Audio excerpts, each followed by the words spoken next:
नमस्कार दोस्तों, मैं आपके सामने फिर एक छोटी कहानी और बहुत पुरानी कहानी आपके सामने लेके आया हुआ हूँ। इस कहानी को सुनना। इस कहानी में बताया गया है कि नारी किसी का भी सम्मान बढ़ा सकती है, घटा सकती है। नारी महान है।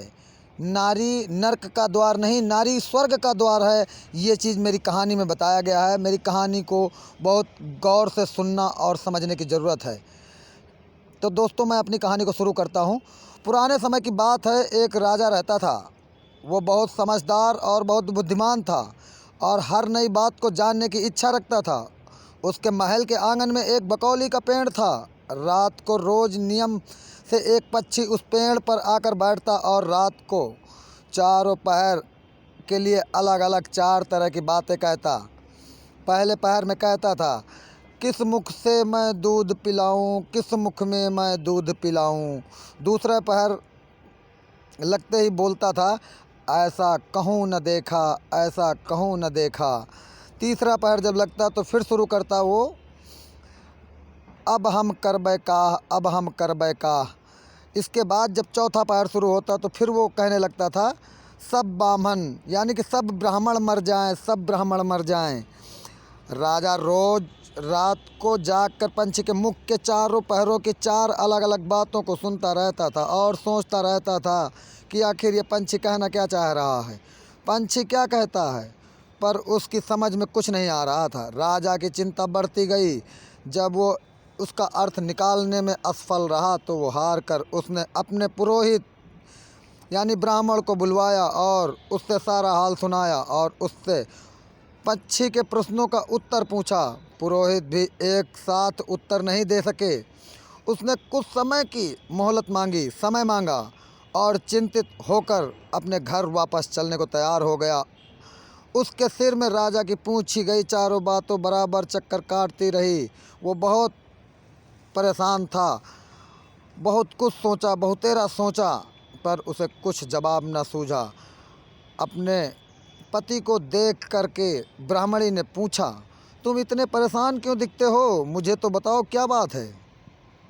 ब्राह्मण ने कहा, क्या बताऊं प्रिय, एक बड़ी चिंता और बड़ी कठिन समस्या मेरे सामने आके खड़ी हो गई है।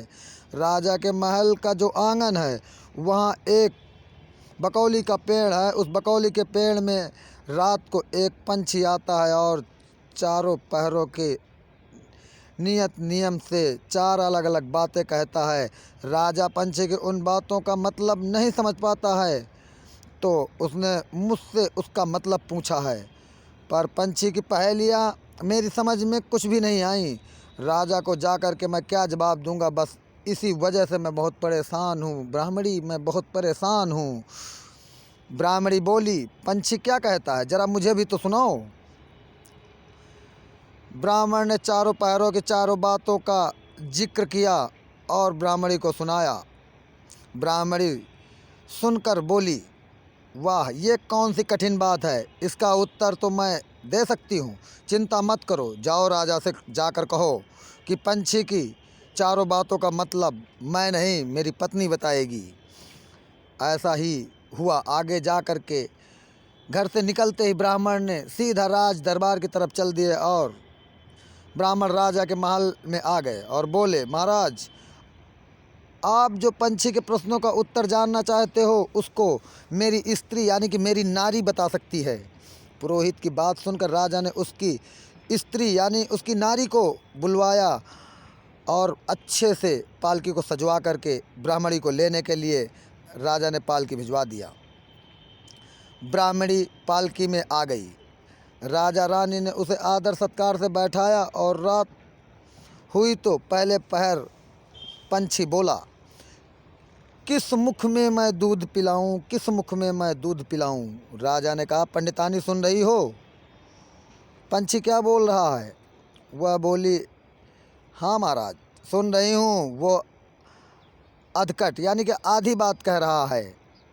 राजा ने पूछा, ये अधकट बात कैसी होती है। पंडितानी ने उत्तर दिया, राजन सुनो, पूरी बात इस प्रकार है।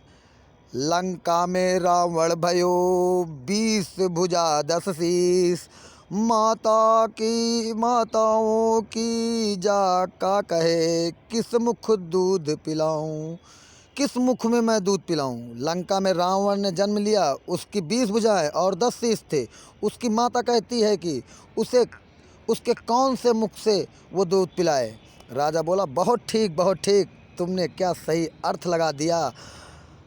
इसीलिए तो लोग कहते हैं कि नारी सम्मान के योग्य होती है, नारी नर्क नहीं स्वर्ग का द्वार होती है। तो दूसरा पहर फिर आ जाता है और पंछी क्या कहने लगा है, ऐसा कहूँ न देखा, ऐसा कहूँ न देखा। राजा बोला, पंडितानी इसका क्या अर्थ है?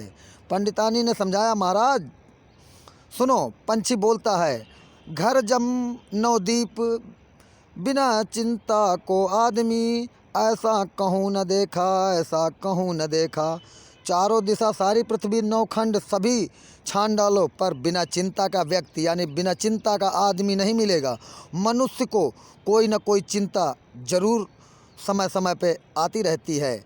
महाराज सच है या नहीं? राजा बोला, तुम बिल्कुल ठीक कह रही हो, नारी इसीलिए महान कही गई है।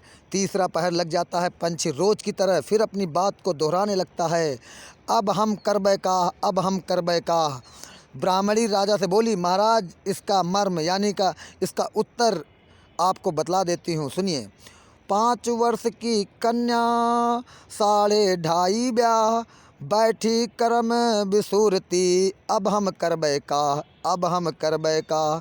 5 वर्ष की कन्या को 60 वर्ष के बूढ़े व्यक्ति के गले में बांध दिया जाए तो बेचारी क्या कहती है, अपना करम पीट कर यही कहेगी ना कि अब हम करबै का, अब हम करबै का। सही है ना महाराज? राजा बोले, पंडितानी तुम्हारी ये बात सुनकर मुझे ऐसा लग रहा है कि पंडित जी के लिए आप वो नारी हैं जिन नारियों को लोग कहते हैं नारी नर्क का द्वार है, लेकिन मैं सिद्ध कर सकता हूँ कि नारी नर्क का नहीं स्वर्ग का द्वार है। इसी कड़ी में आगे फिर चौथी पहर आ जाती है। पंछी ने अपना चोंच खोला और कहा, सब ब्राह्मण मर जाएं, सब ब्राह्मण मर जाएं, यानी कि सभी ब्राह्मण मर जाएं। तभी राजा ने ब्राह्मणी से कहा, सुना पंडितानी, पंछी जो कुछ कह रहा है वो क्या उचित है? ब्राह्मणी मुस्कुराई और कहने लगी, महाराज मैंने पहले ही कहा है कि पंछी आधी बात कह रहा है, अधकटी बात कह रहा है। वो तो ऐसे सब ब्राह्मणों को मरने की बात कहता है, लेकिन मैं आपकी इस बात को मैं पूरी कर देती हूँ। उस पंछी तो अधूरी बात कह रहा है पर मैं पूरी कर देती हूँ। विश्वासंगति जो करे, सुरा मांस जो खाए, बिना सपारे भोजन करे, सो सब ब्राह्मण मर जाए, सो सब ब्राह्मण मर जाए। जो ब्राह्मण वैश्या की संगत करते हैं, सुरा और मांस का सेवन करते हैं और बिना स्नान किए भोजन करते हैं, ऐसे सब ब्राह्मणों का मर जाना उचित होता है। जब बोलिए पंछी का कहना ठीक है या नहीं? राजा ने कहा, तुम्हारी चारों बातें बिल्कुल सत्य हैं, 52 तोला सत्य हैं। मैं आपकी बात से सहमत हूँ, इसीलिए मैं कहता हूँ इस देश का राजा मैं हूँ। इसीलिए मैं आपको, आप नारी हो, आपको मैं ये कहना चाहता हूँ कि नारी नर्क का नहीं स्वर्ग का द्वार है। मैंने आपके सभी चारों उत्तरों में मैंने कहा है, बताया है कि नारी नर्क का नहीं स्वर्ग का द्वार होती है।